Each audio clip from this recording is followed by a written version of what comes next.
কথা শোনার জন্য অপেক্ষায় রয়েছি বিজ্ঞান প্রাবন্ধিক শ্রী অধীর গুহ বান্ধব শিয়ালদার বার্ষিক অনুষ্ঠানে।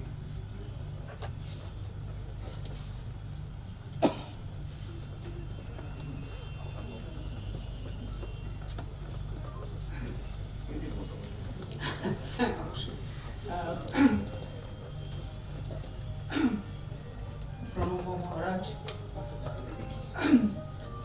RDSOর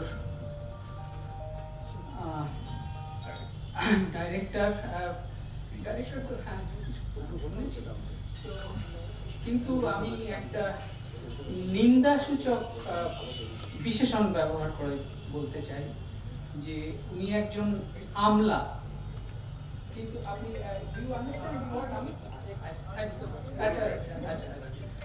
But I was surprised to learn that despite being an Amla, he extended his helping hand to an organization like Bandhav Shialda.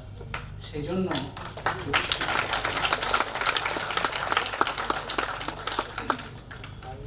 because you know the adjective Amla is not a praiseworthy term.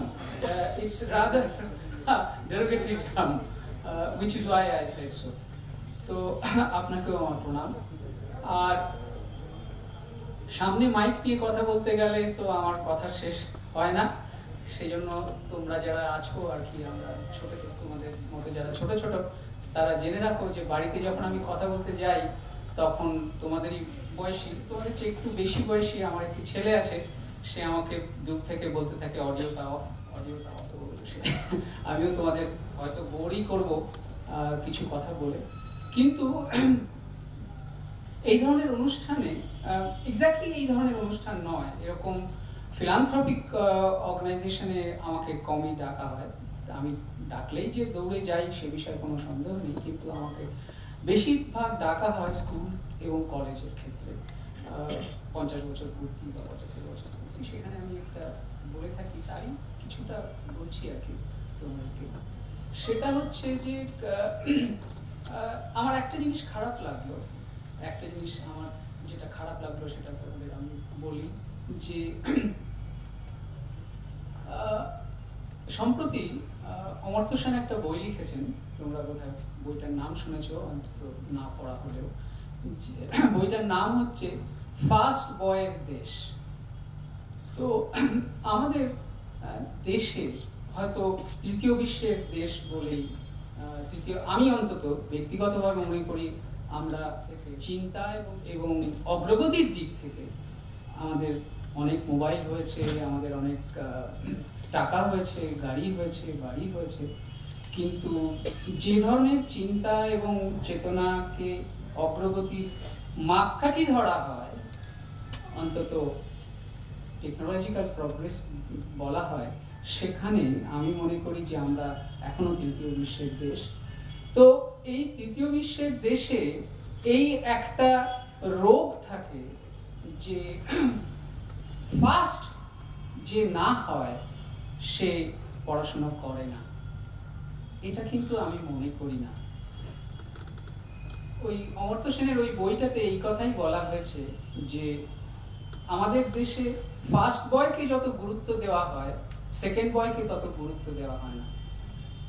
আমি যখন higher secondary result বেরোয়, যখন joint এন্ট্রান্সের result বেরোয়, তখন joint এন্ট্রান্সের যে সমস্ত রেজাল্টে ভালো করেন যে সমস্ত ছাত্র বা ছাত্রী, তাদের ইন্টারভিউ বেরোয়, টেলিভিশনে দেখানো হয়। যে ছাত্রটি জয়েন্ট এন্ট্রান্সে ডাক্তারি পরীক্ষায় প্রথম হয়েছে, তাকে যখন জিজ্ঞেস করা হয় যে তুমি কেন ডাক্তার হতে চাও, সে বলে যে আমি সমাজ সেবা করতে চাই। চারপাশে এই সমাজটার দিকে তাকিয়ে আমার সেটা মনে হয় না।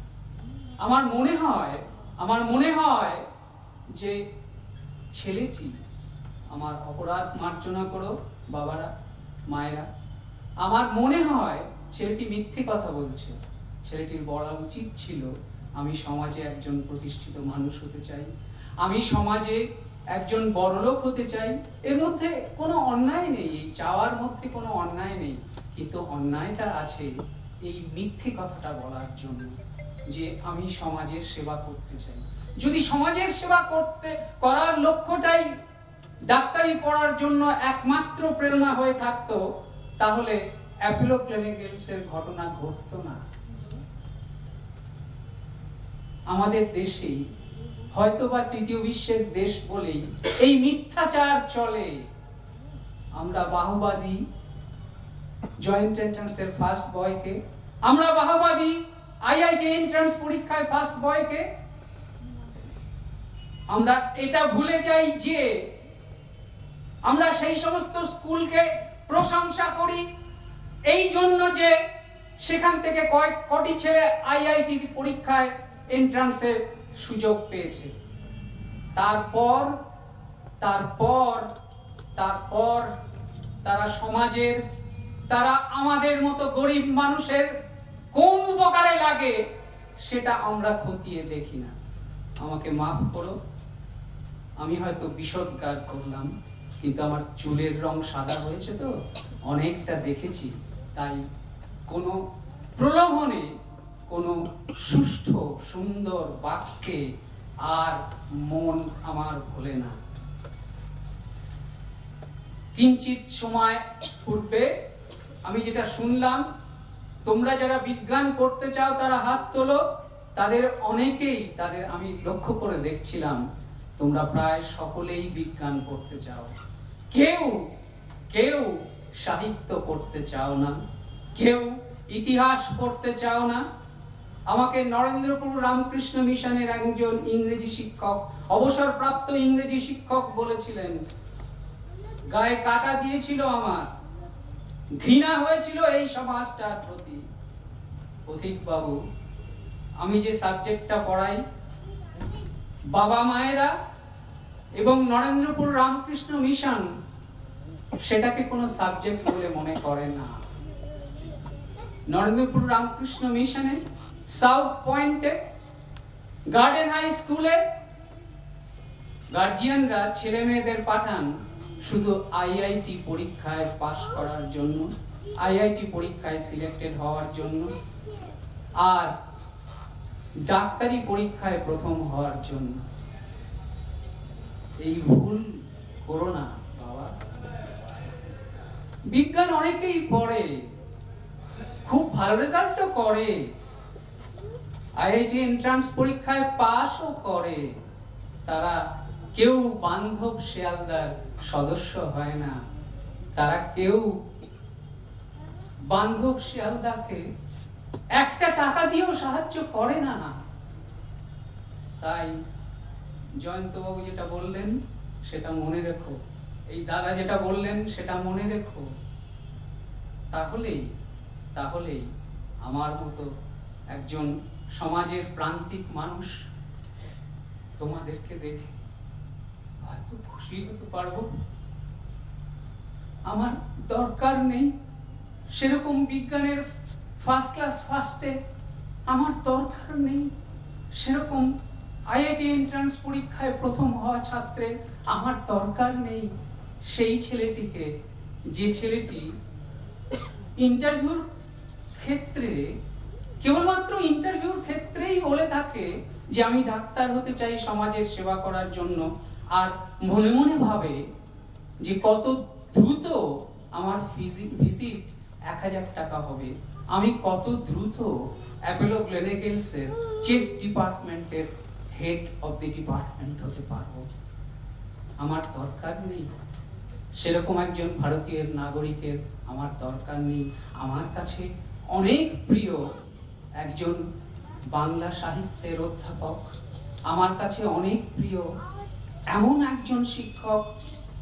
কিরকম একজন শিক্ষক, আমি তার কথা বলেই শেষ করব।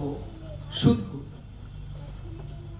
অনেকদিন আগে সত্যজিৎ রায় যখন ছোট, তখন সুপ্রভা রায়ের সঙ্গে শান্তিনিকেতনে দেখা করতে গিয়েছিলেন রবীন্দ্রনাথের কাছে। সত্যজিৎ রায় তখন ছোট। সেই শিশু সত্যজিৎ রায় সঙ্গে করে নিয়ে গিয়েছিলেন একটি নোট বই। রবীন্দ্রনাথ কিছুক্ষণ দেখার পরে সেই সুপ্রভা রায়কে জিজ্ঞেস করেছিলেন যে ও ছটফট করছে কেন? সুপ্রভা রায় বলেছিলেন যে ও শুনেছে আপনার কাছে একটা নোট বই দিলে আপনি কয়েক লাইনের একটা ছড়া লিখে দেন, বুঝে দেখো, বুঝে দেখো। এই ছেলে তো সত্যজিৎ রায় হবেই। শুনেছে এবং শুনে একটা নোট বই সঙ্গে করে নিয়ে গেছে। যখন মা সুপ্রভা রায় রবীন্দ্রনাথের সঙ্গে দেখা করতে গেছে, রবীন্দ্রনাথ বললেন, কি বললেন? ঠিক আছে, তুমি এনেছো নোট বইটা, রেখে যাও। নোট বইটা রেখে দিয়ে এলেন। সুপ্রভা রায়কে কয়েকদিন পরে সত্যজিৎ রায় তাগাদা দিচ্ছেন, মা চলো ওই দাড়িবড়োটার কাছে চলো, ও বলেছিল একটা কবিতা লিখে দেবে আমাকে। কয়েকদিন পরে এসছেন সুপ্রভা রায় সন্তানকে সঙ্গে নিয়ে। রবীন্দ্রনাথ ওকে দেখেই বুঝতে পেরেছেন ওই ছেলেটা আবার, শিশুটা আবার এসেছে, এবং রবীন্দ্রনাথ সঙ্গে সঙ্গে খুঁজতে শুরু করেছেন কোথায় সেই রাখা নোট বইটা। সেই নোট বইটাতে যে কবিতাখানি লিখে দিয়েছিলেন রবীন্দ্রনাথ সত্যজিৎ রায়কে, সেই কবিতাটা হচ্ছে এই: বহুদিন ধরে বহু ক্রোশ দূরে, বহু ব্যয় করি বহু দেশ ঘুরে, দেখিতে গিয়েছি পর্বতমালা, দেখিতে গিয়েছি সিন্ধু, দেখা হয় নাই চক্ষু মেলিয়া, ঘর হতে শুধু দুই পা ফেলিয়া, একটি ধানের শীষের ওপর একটি শিশির বিন্দু। আমি যখন ছোট ছিলাম, ক্লাস 4-এ পড়তাম, আমাদের উত্তরবঙ্গের শিক্ষক মশাই বাঙাল ছিলেন। তিনি পাঠ্য বলতে পারতেন না, তিনি বলতেন পাঠ্য। পাঠ্য কবিতাটা প্রেমেন্দ্র মিত্রের একটা বিখ্যাত কবিতা। কবিতাটার নাম হচ্ছে যাচ্ছি পুজোয়। যাচ্ছি পুজোয় কবিতার বিষয়বস্তু কি? এরকম: পুজোর আগে আগে কলকাতা শহরের ফ্ল্যাট বাড়ির পাশাপাশি দুটো ফ্ল্যাটের একজন বাসিন্দা চলেছেন তার গ্রামে, আর এক পাশের ফ্ল্যাটের বাসিন্দা চলেছেন মনোরম কুলু মানালির মতো জায়গায়, যেখানে সকলে বেড়াতে যায়। তিনি অবশ্যই, তার পকেটটা মোটা, তাই তিনি যেতে পারছেন। তিনি যখন জিজ্ঞেস করছেন পাশের ফ্ল্যাটের লোককে যে আপনি কোথায় যাচ্ছেন? আমি যাচ্ছি দেশের বাড়ি। কেন? আপনি তো মাঝে মাঝে দেশের বাড়িতে যান, আবার দেশের বাড়িতে যাচ্ছেন? সেই মানুষটি উত্তরে বলেছিলেন, সবকিছু তার অন্যরকম। প্রেমেন্দ্র মিত্রের কবিতায় আছে সবকিছু তার অন্যরকম। তাতেও বুঝতে পারেননি মানুষটি, যিনি কুলু মানালি যাচ্ছেন, তিনি তার নামজানি কথা, কেন তার পকেটটা তো মোটা, ফলে মাথাটাও মোটা হওয়া খুবই স্বাভাবিক। তো তিনি বলছেন, মানে দেশের বাড়ি সবকিছু অন্যরকম হয় নাকি? তার উত্তরে তিনি বলছেন, সবকিছু তার অন্যরকম, মানুষ মাটি জল। তাতেও বুঝতে পারেননি এই ভদ্রলোক। জিজ্ঞেস করছেন, সেটা আবার কি করে হয়? এইবার এই দরিদ্র মানুষটি রেগে গেছেন, রেগে গিয়ে উত্তরে বলছেন, সবকিছু তার অন্যরকম, মানুষ মাটি জল, সে তো চোখ দিয়ে যে দেখতে জানে তার কাছে কেবল। আপনি বুঝবেন, আপনি বুঝবেন, সে তো চোখ দিয়ে যে দেখতে জানে। বাবা, মায়েরা, বাবারা, এই চোখ দিয়ে দেখা, এই চোখ দিয়ে দেখা এবারও ডেঞ্জারাস জিনিস। জীবন তোমার হাতে, তোমাদের দিকে তাকালে আমার আফসোস হয়, আমার চুলের রং সাদা হয়ে গেছে, আর কতদিন বাঁচবো আমি জানি না। তোমাদের দিকে তাকিয়ে আমার হিংসে হয়, তোমরা অনেক দিন বাঁচবে। জীবনটা তোমাদের হাতে, জীবনটা, এন্টায়ার জীবনটা, অনেকগুলো সময়, অনেকগুলো বছর তোমাদের হাতে। এই দেখা তোমাদের জীবন গড়ে দেবে অথবা ভেঙে দেবে। কিরকম? ক্লাস প্রাথমিক বিদ্যালয়ের একজন ছাত্র, তার নাম কার্ল ফ্রেডেরিক গাউস। তিনি তোতলা ছিলেন, কথা বলতে পারতেন না। এত তোতলা ছিলেন যে কথা বলতে গেলে দম আটকে আসতো। সেজন্য ছোটবেলা থেকে তার অভ্যেস ছিল, কারো দৃষ্টি আকর্ষণ করতে গেলে কোমরে গুঁতো দিতে হয়। কথা কম বলতেন, কারণ দম আটকে আসতো। একদিন ক্লাসে মাস্টারমশাই এসেছেন, একটা অঙ্ক কষতে দিয়েছেন। একটা অঙ্ক, সামান্য একটা অঙ্ক, কিন্তু অসামান্য। কি অঙ্ক? 1 যোগ 2 যোগ 3 যোগ 4 যোগ 5 যোগ 6 যোগ যোগ যোগ যোগ যোগ যোগ up to 100 is equal to what? মাস্টারমশাই অভ্যেস ছিল ওই একটা কঠিন অঙ্ক করতে দিয়ে ঘুমোতে যাবে। কারণ মাস্টারমশাই জানেন যে 1 যোগ 2 3, 3 যোগ 3 6, 6 যোগ 4 11, এই 11 নয় 10, এই করে ভুল করবে ঠিক করবে, এই করতে করতে পুরো পিরিয়ডটা কেটে যাবে। মাস্টারমশাই অঙ্কটা কষতে দিয়ে ঘুমোতে গেছেন। কিছুক্ষণ বাদেই, কয়েক মিনিট বাদেই কার্ল ফেডারিক গাউস, বাচ্চা ছেলে, সে এসে কোমরে গুঁতো দিচ্ছে। মাস্টারমশাই রেগে গেছেন। কেন কোমরে গুঁতো দিচ্ছিস কেন? তো কথা বলতে পারে না, কথা কম বলে, কেননা দম আটকে আসে। খাতাটা এগিয়ে দিয়েছে। করে ফেললি অঙ্কটা? হ্যাঁ, করে ফেলেছি। সে তো চোখ দিয়ে যে দেখতে জানে তার কাছে কেবল, কেননা ক্লাসের অন্য সহপাঠীরা যখন 1 যোগ 2 3, 3 যোগ 3 6 এইভাবে অঙ্কটা করছে, তখন কার্ল ফেডারিক গাউস অঙ্কটাকে দেখেছেই অন্যরকম ভাবে। কিভাবে দেখেছে? 1 যোগ 100 101, 2 যোগ 99 101, 3 যোগ 98 101। আসলে অঙ্কটা হচ্ছে 50টা 101 এর সমষ্টি। সুতরাং উত্তরটা ইজ ইকুয়াল টু 101 গুণ 50, 5050। সে তো চোখ দিয়ে যে দেখতে জানে তার কাছে কে বল? আমরা দেখতে পারতাম না, কার্ল ফেডারিক গাউস দেখতে পারতেন। সেই জন্য বাবারা ও মায়েরা জেনে রাখো, দেখা। বুদ্ধদেব বসু দাদু বলতেন, বুদ্ধদেব বসুকে সকালবেলা হাঁটতে নিয়ে গিয়ে, do you see what I see? আমি যা দেখছি তুমি কি তা দেখছো? বুদ্ধদেব বসু বলতেন, ইয়েস আই ডু। তুমি যা দেখছো আমিও তাই দেখছি। এই দেখার গল্প বলে আমার আর 2 মিনিট আমি বলে শেষ করব। শ্রীনিবাস রামানুজন সাংঘাতিক দেখতে পেতেন। তার জীবনের গল্প আমি তোমাদের বলতে চাইছি না, অনেক সময় নষ্ট হবে। কি সাংঘাতিক জীবন তার! অঙ্গ পরীক্ষা 2.5 ঘন্টার পরীক্ষা 45 মিনিটে দিয়ে দেয়, আর বায়োলজিতে ফেল করে, কারণ তামিল ব্রাহ্মণ, ব্যাংক কাটবে না, সেজন্য বায়োলজিতে ফেল। আর অঙ্ক পরীক্ষা 2.5 ঘন্টার পরীক্ষা 45 মিনিটে দিয়ে দেয়। ম্যাট্রিক পাশের পর আর কোনো পাস করা হয়নি তার, কিন্তু সে লোকটা দেখতে পেত। চোখ দিয়ে যে দেখতে জানে তার কাছে কেবল দেখতে পেত। সেজন্য চাকরি জুটেছে কি? ম্যাড্রাস পোর্ট ট্রাস্ট অফিসের সামান্য মাইনের ক্লার্ক। সে অবসর সময়ে অঙ্ক কষে, আর সেই অঙ্কগুলো অনেককে পাঠায়। কেউ তার উত্তর দেয় না। একজন দিয়েছে, কেমব্রিজে গডফ্রে হ্যারাল্ড হার্ডি বিচিত্র এক মানুষ ছিলেন, চরম নাস্তিক, আর চরম আস্তিক হচ্ছেন শ্রীনিবাস রামানুজন। সেজন্য বলা হতো এই দুটো মানুষের মধ্যে কিরকম ভাবে এত সুদৃঢ় বন্ধুত্ব গড়ে উঠলো, এটা ভেবে এখনো মানুষ অবাক হয়। কিরকম নাস্তিক? গডফ্রে হ্যারাল্ড হার্ডি ভাবতেন, বিশ্বাস করতেন, গডফ্রে হ্যারাল্ড হার্ডির জীবনের দুটোই নেশা ছিল, এক অঙ্ক আর এক ক্রিকেট। সেজন্য কেউ যদি বলতো যে এ ম্যাথমেটিক্সে খুব ভালো রিসার্চ করছে, গডফ্রে হ্যারাল্ড হার্ডির উত্তর হতো, ইজ ই ব্র্যাডম্যানস ক্লাস? আরে কি কথার কি উত্তর! উনি সবটাই বুঝতে চাইতেন যে ম্যাথমেটিক্সে রিসার্চ করে খুব নাম করেছে, তাহলে তো ওই ব্র্যাডম্যানের ক্লাসে হতে হবে, টপ ক্লাস কি।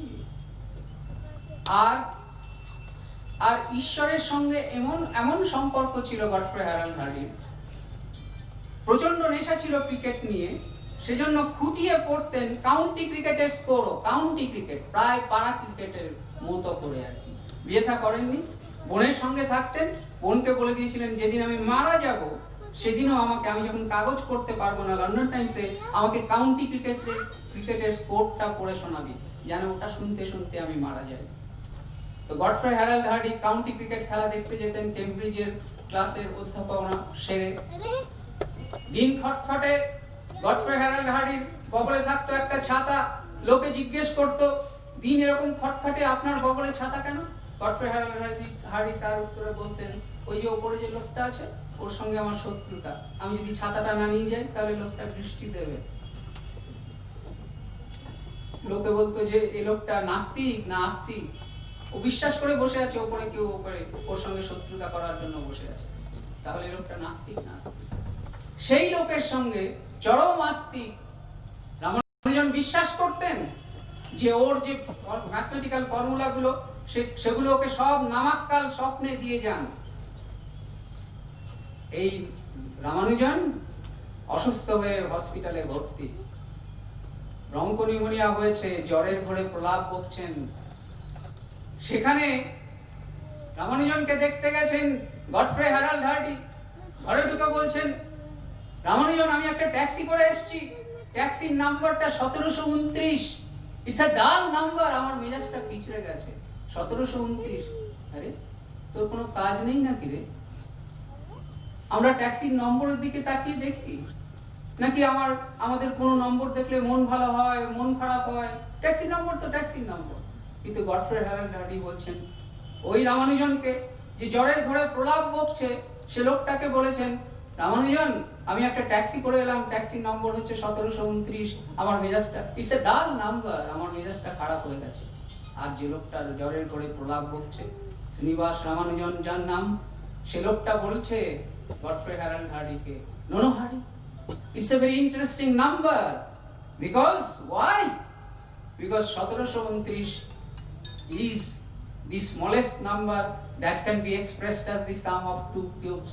1729 is equal to 1 cube plus 12 cube. 1729 is equal to 10 cube plus 9 cube. সে তো চোখ দিয়ে যে দেখতে জানে, তার কাছে কে বল? আহা আহা, চোখ দিয়ে যে দেখতে জানে।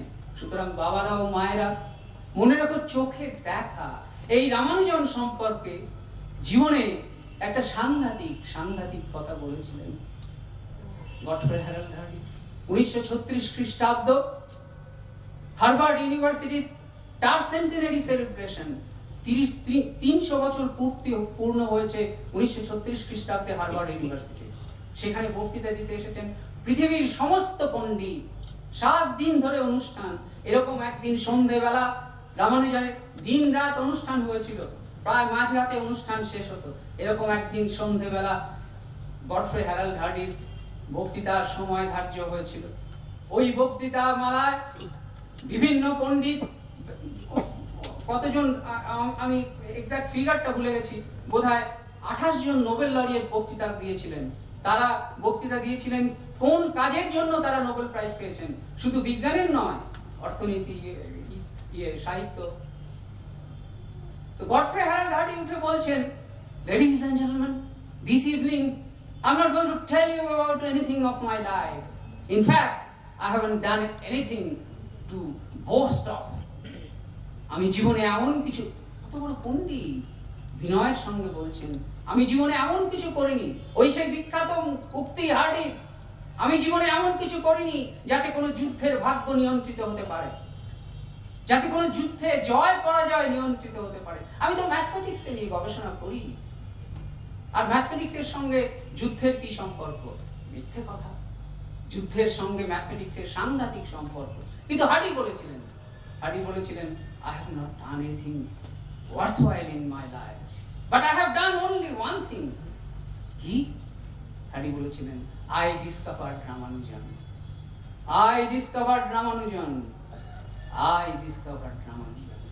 সত্যি সত্যি সত্যি। হার্ডি যদি রামানুজনকে আবিষ্কার না করতেন, তাহলে রামানুজন, এ নিয়ে পণ্ডিতদের মধ্যে বিতর্ক হয়। সত্যি, বান্ধব যদি তোমাদেরকে সাহায্যের হাত বাড়িয়ে না দিত, তাহলে তোমাদের জীবনটা হয়তো অন্যরকম হয়ে যেত, আবার হয়তো হতো না। তোমাদের মধ্যে যদি কোনো জিনিয়াস থাকে, এই প্রশ্নটা করা হয়, যদি হার্ডি সাহায্য না করতেন রামানুজনকে, তাহলে কি রামানুজন হারিয়ে যেতেন? জিনিয়াস কি হারিয়ে যায়? না, সত্যি হারিয়ে, জিনিয়াসকে আবিষ্কার করতে হয় না। হার্ডি বলেছিলেন, I discovered Ramanujan. There is only one, এবং তার আগের সেই বিখ্যাত কথাটা, My association with Ramanujan was the only biggest romantic incident of my life. আহা কি কথা! যে লোকটা জীবনে প্রেম করেনি, জীবনে বিয়ে করেনি, সে লোকটা বলছে, My association with Ramanujan was the biggest romantic incident of my life. আমরা রোম্যান্স বলতে কি বুঝি? চক্রবর্তীর ছেলে ঘোষের মেয়ের সঙ্গে পালিয়ে দীঘা গেছে। হারি কি বলছেন? My association with Ramanujan was the biggest romantic incident of my life. I discovered Ramanujan.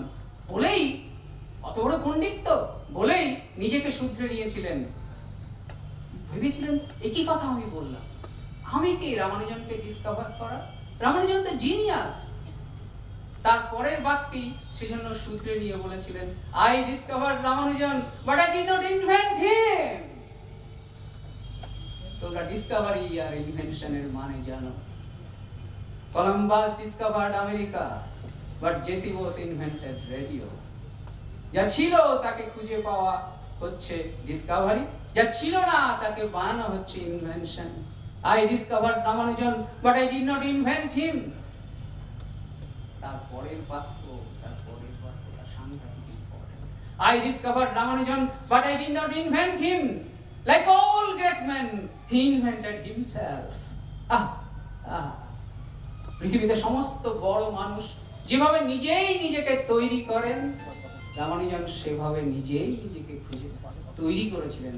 আমি কেবল ওকে খুঁজে পেয়েছিলাম মাত্র। তো বাবারা ও মায়েরা, সবচেয়ে ইম্পর্টেন্ট ওয়ার্ড কি এই বাক্যের মধ্যে? Invent, invent and invent. খুঁজে পাও, খুঁজে পাও, নিজেকে খুঁজে পাও। Invent yourself. আমি প্রার্থনা করি তোমরা নিজেদের মধ্যে কি পোটেনশিয়াল আছে সেটা খুঁজে পাও, তাহলেই আমি কৃতার্থ হয়ে যাব, তোমাদের কাছে কৃতজ্ঞ থাকব। Thank you.